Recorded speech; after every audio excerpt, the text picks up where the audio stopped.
મિત્રો મજામાં. આજે આપણે થોડું ભારતનો એવો વારસો જોવો છે, જે છે સાહિત્ય. કે સાહિત્યની અંદર પણ ભારત ઘણું બધું આગળ છે. કારણ કે આપણી પાસે ખૂબ પ્રાચીન સાહિત્ય પડેલું છે, અર્વાચીન સાહિત્ય પણ પડેલું છે, અને વિશિષ્ટ રીતે પડેલું છે કે જેની અંદર તમે ઊંડાણમાં જાઓ તો એમ થાય કે અહોભાવ જાગે કે નહીં, આપણું ભારત એટલે ભારત. મિત્રો આપણે જાણીએ છીએ કે આપણે જ્યારે કોમ્યુનિકેશન કરવું હોય, પ્રત્યાયન કરવું હોય, ત્યારે આપણે ભાષાનો ઉપયોગ કરીએ છીએ.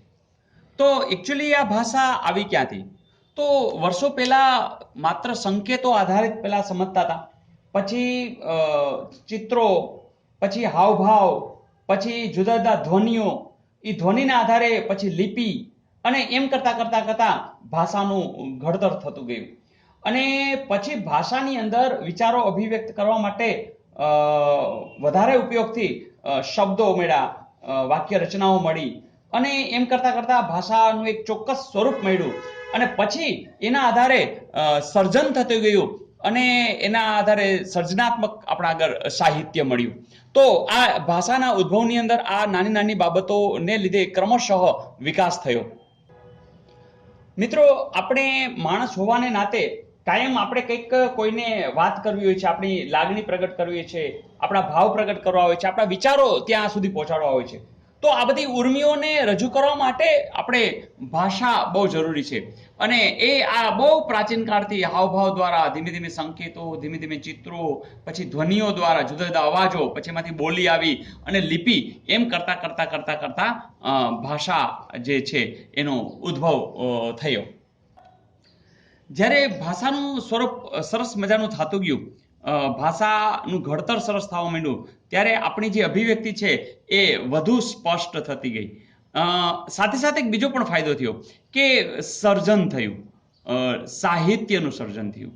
તો મિત્રો આમ ભાષા દ્વારા આપણને જે પ્રાચીન સાહિત્યથી અર્વાચીન સાહિત્ય સુધીનો એક જે માધ્યમ મળ્યું એ બહુ મોટી વાત છે. મિત્રો એ પણ યાદ રાખશું કે આપણું જે ભારતીય સાહિત્ય છે એ બે બાબત માટે બહુ મહત્વ ધરાવે છે. પહેલી બાબત છે કે ભારતીય સાહિત્ય આગળ ભરપૂર વિવિધતા છે, એકદમ વિવિધતા છે. સાથે સાથે વિશિષ્ટતા પણ છે. કારણ કે તમે જાણો છો કે આપણે ત્યાં કેટલી સંસ્કૃતિના લોકો આવીને વસ્યા, અને એમને કેટલું બધું આપ્યું. અને વાત એ છે કે એને આપ્યું પણ આપણે ઝીલો. તો ભારતના લોકોએ ઝીલ્યું, એના લીધે આપણા સાહિત્ય ઉપર પણ જબરજસ્ત અસર આવી. એટલે વૈવિધ્ય મળ્યું અને વિશિષ્ટતા પણ મળી. તો આ એનો બેઝ છે. ફરીથી આ જે સ્ટેપ છે એ જરૂરથી તમે યાદ રાખજો, કંઈક તમે ભાષા સાહિત્ય વિશે જરૂરથી લખી શકશો. મિત્રો જ્યારે પ્રાચીન સાહિત્યની વાતો કરશું ત્યારે આપણને જાણવું ખૂબ ગમશે. કારણ કે વિદ્વાનો એમ કહે છે કે બે સાહિત્યના, પ્રાચીન સાહિત્યના બે પાર્ટ પાડી શકાય, કે એક છે વૈદિક સાહિત્ય અને પ્રશિષ્ટ સાહિત્ય. તો વૈદિક સાહિત્ય શું છે, પ્રશિષ્ટ સાહિત્ય શું છે, એ આપણો પ્રાચીન વારસો કેવી રીતે છે એ જોઈએ. સાથે સાથે એક પણ વાત છે કે લોકભાષા, કારણ કે આપણી પાસે લોક બોલી ઘણી છે, 12 ગાવે બોલી બદલાય. તો લોક ભાષાની અંદર પણ ઘણું બધું કામ થયું છે, લોક સાહિત્યમાં પણ ઘણું બધું કામ થયું છે. તો આ બધી વસ્તુ અહીં આપણે જોડી અને સમજવાનો પ્રયાસ કરશું, સાથે સાથે જાણવાનો આનંદ પણ લેશું. તો ફરીથી વિદ્વાનોના મતે બે પ્રકાર છે, વૈદિક સાહિત્ય અને પ્રશિષ્ટ સાહિત્ય. સાથે સાથે આ ઉપરાંત પણ આપણી પાસે સાહિત્ય તો છે જ, કયું? લોકભાષાનું, લોકબોલીનું. એ જુદી જુદી ભાષાઓ હોય, ચાહે ગુજરાતી હોય, કન્નડ હોય, આસામ હોય, તમિલ હોય, એ બધાની અંદર એ જૂનું સાહિત્ય પડેલું જ છે. તો મિત્રો આપણી જે ભાષા સાહિત્ય છે એ પ્રાચીન યુગથી માંડી મધ્યકાલીન યુગથી જે બધી જે કઈ કઈ રીતે ઉદ્ભવ થયો, કઈ કઈ વસ્તુઓ આપણી પાસે અમૂલ્ય રીતે પડેલી છે, એ સાહિત્યની વાતો કરીએ અને જાણકારી મેળવીએ. તો ભાષા સાહિત્યની અંદર એક વાત બહુ મહત્વની છે કે આપણે ત્યાં ખૂબ લોકો બધા આવ્યા. એ લોકો આવ્યા તો ખરા, પણ સાથે સાથે કેટલું બધું લાવ્યા. તો એની ભાષા ઉપર સ્વાભાવિક છે અસર થવાની જ છે. તો એ અસર થઈ, તો એ પ્રભાવને લીધે ફાયદો શું થયો કે આપણું સાહિત્ય છે એ સમૃદ્ધ બન્યું. મિત્રો યાદ રાખજો, આપણું સાહિત્ય સમૃદ્ધ હોવાનું કારણ શું કે સદીઓથી આપણે ત્યાં આવતા લોકો એ જુદી જુદી વિભાગથી આવ્યા, જુદા જુદા દેશ દેશાવરથી આવ્યા અને પોતે પણ નવી નવી ભાષાઓ સાથે આવ્યા, તો એમની સંસ્કૃતિની જે ભાષા છે, એની પોતાની જે ભાષા છે, એનો વજન આપણા ભાષા ઉપર પડ્યું અને આપણું સાહિત્ય સમૃદ્ધ થયું. તો થયું શું કે સમૃદ્ધ થવાની સાથે આપણી ત્યાં પણ નવી નવી ભાષા બની, હે, નવી નવી ભાષાઓ રચાણી અને દરેક ભાષાની અંદર સાહિત્ય રચાણું. તો આ બહુ મોટી વાત થઈ ગઈ. સમૃદ્ધિની સાથે સાથે નવી નવી ભાષા આવી અને દરેક ભાષાએ પોતે જે સાહિત્ય છે એ પણ નવા નવા આપ્યા. તો આટલી વાતને લીધે ફાયદો શું થયો કે આપણી પાસે વૈવિધ્યપણું મળ્યું. હવે વાત એ છે કે આ બધી વાતની અંદર આપણે જે ગૌરવ લઈ શકીએ એવી એક બહુ મહત્વની ભાષા છે અને એ છે સંસ્કૃત. મિત્રો, સંસ્કૃત છે ને એ આપણી એક જબરજસ્ત ભાષા છે. સંસ્કૃત ભાષા આપણને અત્યારે ક્યાં સાંભળવા મળે છે? તો અત્યારે તમે જોતા હશો કે ધાર્મિક કાર્યો હોય એમાં તમે જે શ્લોકો બધા બ્રાહ્મણ લોકો બોલે છે, હે ને, તો ધાર્મિક કાર્યોની અંદર વિશેષ ઉપયોગ છે. એ ચોક્કસ છે કે અત્યારે હાલની અંદર સંસ્કૃત ભાષાનો ઉપયોગ ઓછો થઈ રહ્યો છે, પણ આપણી દ્રષ્ટિએ સંસ્કૃત છે એ ઉત્તમ ઉદાહરણ છે, કારણ કે એ વૈશ્વિક લેવલે એની સ્વીકાર થયો છે.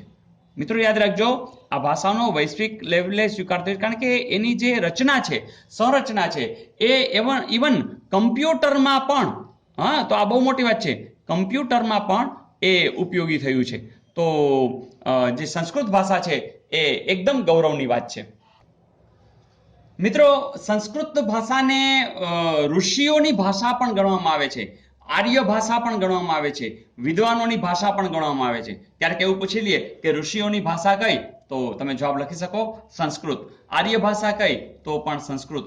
વિદ્વાનોની ભાષા કઈ ગણાતી પ્રાચીન સમયની અંદર? તો એ સંસ્કૃત છે. ફરીથી કે સંસ્કૃત ભાષા એ આપણા પ્રાચીન સાહિત્યની અંદર ભાષાની અંદર ઉત્તમ ઉદાહરણ છે. ધાર્મિક કાર્યો, પૂજા વિધિ એની અંદર ઉપયોગ છે, સર્વસ્વીકૃત છે વિશ્વ લેવલે, અને કમ્પ્યુટરમાં પણ એનો સરસ ઉપયોગ શક્ય છે. તો આ ઉત્તમ ઉદાહરણ આપણું સંસ્કૃત છે. ફરીથી મિત્રો, ભાષા સાહિત્યની જે ધીમે ધીમે સંરચના થઈ એમાં પ્રાચીન સાહિત્ય તરીકે વિદ્વાનોના મતે બે મુખ્ય એને પાર્ટ પાડ્યા: વૈદિક સાહિત્ય અને પ્રશિષ્ટ સાહિત્ય. આપણે એ પણ જાણીએ છીએ કે લોકભાષા પણ એક એનો પ્રકાર જ છે, એ પણ આપણું ગૌરવ છે જ, એ પણ આપણો સરસ મજાનો વારસો છે જ. પણ સાથે સાથે જો ઉત્તમ ઉદાહરણ જો આપણે ભાષાનું બતાવી દેવું હોય તો આપણી સંસ્કૃત ભાષા છે, જે ઋષિઓની ભાષા, આર્ય ભાષા, વિદ્વાનોની ભાષા ગણાય છે. અત્યારે પણ હાલમાં પણ આપણે ધાર્મિક કાર્યો, પૂજા વિધિની અંદર સંસ્કૃત ભાષાની અંદર એનો સરસ મજાનો ઉપયોગ છે. સાથે સાથે વૈશ્વિક લેવલે એનો સ્વીકાર થયો છે. કમ્પ્યુટરમાં પણ આ ભાષાનો સરસ ઉપયોગ શક્ય છે અને ઉત્તમ ઉદાહરણ તરીકે આ ભાષા છે. મિત્રો, સંસ્કૃત ભાષાની અંદર પણ આપણા કેટલાય ઋષિ મુનિઓએ સરસ મજાના ગ્રંથ રચ્યા છે, સરસ મજાની વાર્તાઓ એમની અંદર રચાયેલી છે, સરસ મજાના વેદો છે. તો આ બધા વિશેની વાત પણ આપણે નેક્સ્ટમાં કરીએ. ટૂંકમાં કહીએ તો સંસ્કૃત એ જ્ઞાનની ભાષા છે, વિજ્ઞાનની ભાષા છે, તત્વજ્ઞાનની ભાષા છે, ધર્મની ભાષા છે. ઘણું બધું સાહિત્ય મુખ્યત્વે આની અંદર જ્ઞાન વિજ્ઞાનની જે વાતો થઈ, તત્વજ્ઞાનની વાતો થઈ, ધર્મની વાતો થઈ, એ બધી પ્રાચીન સમયની અંદર સંસ્કૃતમાં થઈ હતી. તો જોઈએ થોડું હજી આગળ. જ્યારે જ્યારે સંસ્કૃત ભાષાને યાદ કરીએ ત્યારે આપણે મહર્ષિ પાણિનીને અચૂક યાદ રાખવા પડશે. મિત્રો, મહર્ષિ પાણિનીનું સંસ્કૃત ભાષા પ્રત્યેનું પ્રદાન છે બહુ મોટું છે. પણ મિત્રો, તમને એક પ્રશ્ન અત્યારે થઈ જ ગયો હશે કે સર, અહીંયા કેમ લીલો કલર છે અને કેમ આ જુદું જુદું અહીંયા છે, અહીંયા છે ને અહીંયા છે?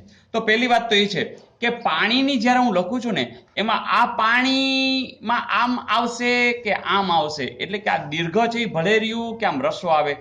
તો મિત્રો, તમને ખબર છે આ પાણી એટલે તો શું? પીવાનું પાણી. તો એ તો હોય જ નહીં. એટલે કે અહીંયા વ્યાકરણની વાત છે. તો આપણે આ વ્યાકરણ પ્રમાણે એમ કહીએ છીએ કે આ પાણી એટલે હાથ અને એ છે રસ્વ જ આવે. તો એક તો વાત એ ફાઇનલ થઈ ગઈ કે આની અંદર વ્યાકરણની વાત છે.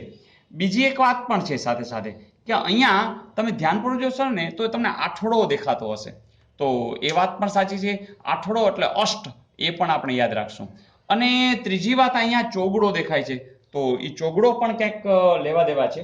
એટલે કે અહીંયા આપણે ત્રણ વસ્તુ બેઝ બનાવશું. પહેલી વસ્તુ એ કે આ ચોગડો એ બીજું કંઈ નથી, ચોથી સદીની વાત કરવાના છે. ઘણી રસવાની વાત છે, એટલે કે આ મહર્ષિ જે પાણીની છે એ મહાન વ્યાકરણ શાસ્ત્રી હતા, અને જે 8 છે એ ખાસ એને જે ગ્રંથ રચ્યો છે એનું નામ છે એ આપણે યાદ રાખશું, અને એનું નામ છે અષ્ટાધ્યાયી. મિત્રો, બહુ મહત્વની વાત કે જેણે અષ્ટાધ્યાયી એવો મોટો સરસ મજાનો સંસ્કૃતમાં ગ્રંથ આપ્યો છે. કોણે? સંસ્કૃતના મહાન વ્યાકરણ શાસ્ત્રી. કોણ? મહર્ષિ પાણીની. અને આ જે વાત જે થઈ રહી છે એ ઈસવીસન પૂર્વે ચોથી સદીની વાત થઈ રહી છે. તો મિત્રો, તમને બરોબર યાદ રહી ગયું છે. 3 વાત આપણે મહત્વની છે. અષ્ટાધ્યાયી જે ગ્રંથ રચ્યો છે, કોણે રચ્યો છે? તો મહર્ષિ પાણીની. એ કોણ હતા? તો સંસ્કૃતના પ્રકાંડ વ્યાકરણ શાસ્ત્રી હતા. અને આ જે વાત કરીએ છીએ એ ઈસવીસન પૂર્વે ચોથી સદી છે એની વાત ચાલે છે. તો મિત્રો, મને લાગે છે કે તમે બરોબર આ વાતને સમજી લીધી છે. તો આના વિશેની ટૂંક નોંધમાં પણ ડિટેલમાં તમે લખી શકશો. હા, એવું પૂછે કે અષ્ટાધ્યાયી ગ્રંથની રચયિતા કોણ છે, એના રચના કરનાર કોણ? તો તમે લખી શકશો મહર્ષિ પાણીની. તમે એ પણ લખી શકો મહર્ષિ પાણીની કોણ હતા? તો યોગશાસ્ત્રી હતા કે અન્ય કંઈક પણ વિકલ્પ આપ્યા હોય તો એમાં એક વિકલ્પ એને આપ્યો છે વ્યાકરણ શાસ્ત્રી હતા. મહર્ષિ પાણીનીનો સબ્જેક્ટ એટલે ભાષા કઈ એની મહત્વની હતી?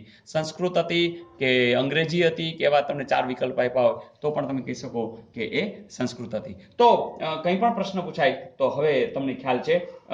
તો આ આપણા ભાષાની વાતને હજી આપણે આગળ લઈ જશું. મિત્રો, મજા આવે છે? બસ ખાલી આ સાંભળજો વિડીયો, એના આધારે તમે ટૂંક નોંધમાં ડિટેલમાં લખી શકશો. ઝડપથી એક જરા વ્યંગાવલોકન કરી લઈ. પ્રાચીન સાહિત્યના વિદ્વાનોના મતે વૈદિક સાહિત્ય, પ્રશિષ્ટ સાહિત્ય એવા 2 પ્રકાર મુખ્ય. અન્ય પ્રકારમાં આપણે લોકભાષા, લોકબોલી ગણી શકીએ.